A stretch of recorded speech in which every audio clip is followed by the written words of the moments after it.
สวัสดีวันอังคารมื้อนี้อีแม่มีคำแสดงมานำเสนอหมาเด็กใส่เรียกแฟนหนุ่มที่อายุน้อยกว่ามีความขี้อ้อน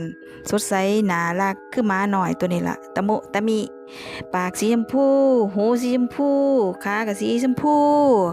น่ารักส่วนอีก8 ตัวแม่เธอกำลังเอานมให้กินอยู่ส่วนตัวนี้บื้นออกมากินนมอิ่มแล้วอีแม่ก็เลยเอามาให้ทุกคนชื่นชมเบิ่งว่า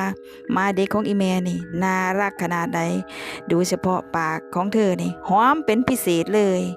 สำหรับคนบ่เลี้ยงหมาแล้วก็อาจจะบ่อยากจับบ่อยากบายแล้วก็บ่อยากดมปากหมา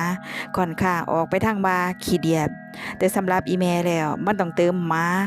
มันต้องเติมความรู้สึกดีๆสำหรับที่จะต้องต่อสู้ในชีวิตต่อไปทุกคนก็ซีเรียสกับการงานมาแล้วถ้ามีอีหยังตัวเล็กๆตัวน้อยๆมากระโดดโลดเต้นอยู่มันก็เฮ็ดให้เฮาหัวใจสดชื่นแจ่มใสเนาะสัมผัสหมาวันละนิดชีวิตแจ่มใส